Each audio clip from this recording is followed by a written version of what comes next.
A death row inmate at Parchment is scheduled to die in the gas chamber in 2 weeks. In 1987, a BBC documentary followed Clive Stafford Smith, who had volunteered to act as the lawyer for a man on death row in Mississippi. 14 Days in May captured his attempts to stop Edward Earl Johnson being executed. The funny thing is, I think about a future. Now that might seem kind of crazy. Now what future could I possibly have in knowing that I might supposedly be executed in the next 2 weeks? Despite evidence suggesting Johnson was innocent, he was executed in a gas chamber on the 20th of May, 1987. Ladies and gentlemen, at 12:06 a.m., Wednesday, May 20th, Edward Earl Johnson was executed in the lethal gas chamber here at the Mississippi State Penitentiary in conformance with the sentence of the Circuit Court of Lee County. Sitting there watching him be gassed to death in the gas chamber was just horrific. In a way, the fact that there were cameras there made it slightly easier, because you thought this was all a movie or something and someone was going to call cut and it would all be over. But I think that's what Edward thought, and that made it a little easier for him, perhaps. When the family asked me why, all I could say was, it's a sick world. It's a sick world. Thank you. 14 Days in May was one of a number of British documentaries which attacked capital punishment in America. These films helped shape the ongoing debate in the UK. When you see documentaries of people on death row in America, which are fantastically common, you get the feeling that this is contributing to the debate here, reflecting liberal opinion here, but probably not actually reflecting what the majority of the population believe. I don't think it's changed their minds in any way. In many ways, it's as so often with these things, it's the liberal elite speaking to the liberal elite. While British programme makers used the American experience to highlight the flaws in capital punishment, in the UK itself, there was rising public demand that Britain too should begin executing again. For the first time since abolition, Britain had a Prime Minister, Margaret Thatcher, who supported the death penalty.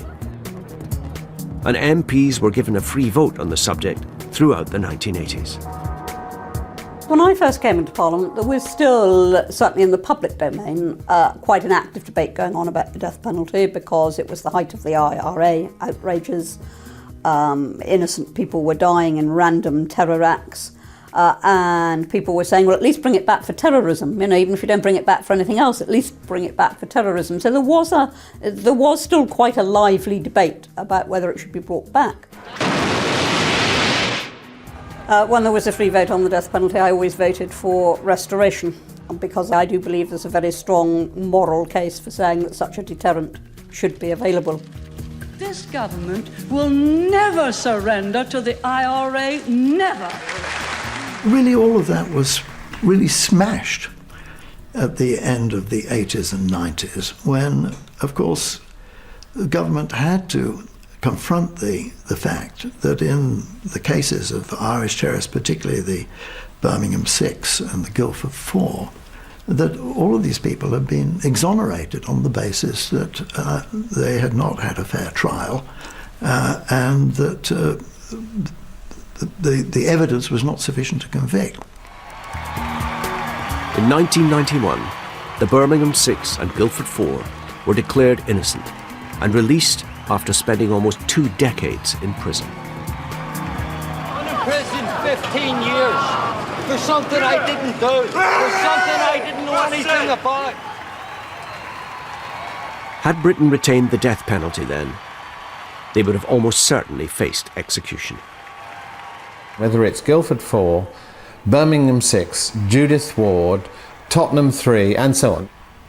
In many of these cases, what transpired was that there was a flawed system. Now, you can't have a final verdict, like an execution, where you haven't got an infallible system, which means that there's a serious risk you're going to, as it were, kill innocent people.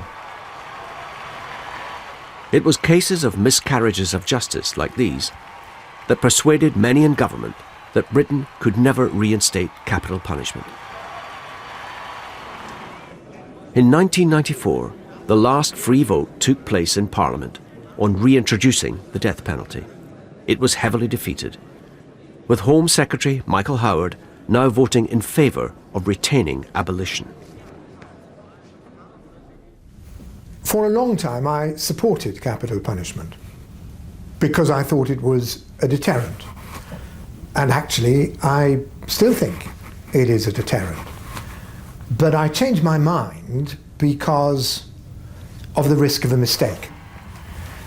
It was the cases of the Birmingham 6 and the Guildford 4 that changed my mind on that. I accepted that you could never completely eliminate the risk of mistake. And since then, I've become averse as well to the whole idea of the state deliberately taking someone's life. But it wasn't until 1998, when the Labour government passed the Crime and Disorder Act, that the death penalty was completely removed from British law. Up until then, executions could still be carried out for treason and piracy. Later that year, the Court of Appeal quashed the 1953 conviction of Derek Bentley, and he was posthumously pardoned. By 2010, 139 countries had abolished the death penalty.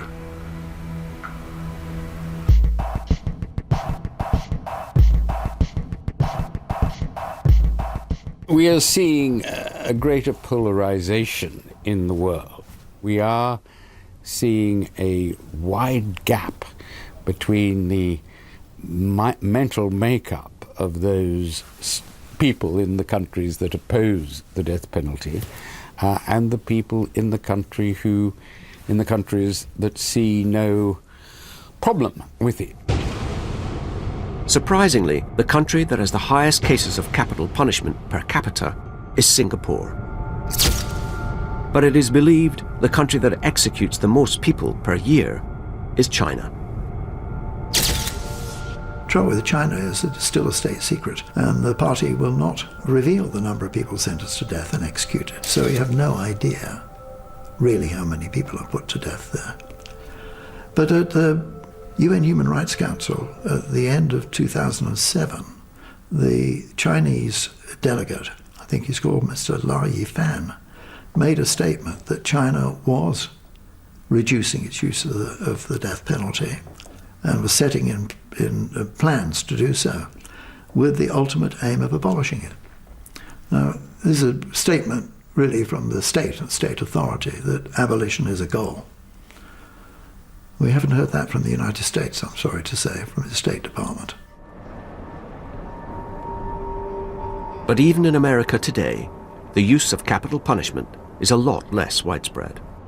It's also true that amongst the 35 states that have the death penalty, about a third of them never use it. Another third impose death sentences but rarely carry them out. And the death sentences that are carried out are typically in one region of the nation, that's to say the South.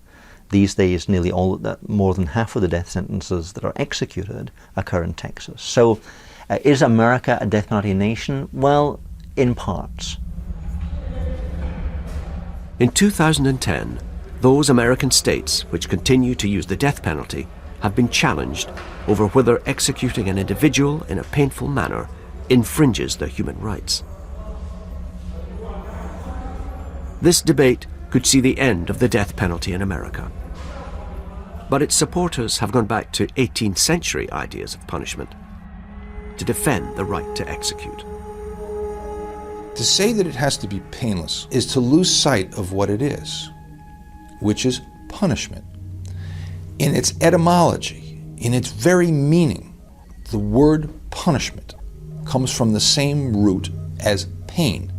It is in its essential conception painful. If it is not painful, it is not punishment. when killers, intentionally or with a depraved indifference, inflict intense pain and suffering on their victims. In my view, they should die a quick but painful death. Not torture, not drawn out, but quick and painful. The debate about capital punishment has raged for over 200 years. Both sides believe they are in the right. And if the history of capital punishment has taught us one thing, it's that both sides will continue to fight their corner passionately. To challenge your views and learn more about the justice system, go to bbc.co.uk/justice and follow the links to the Open University.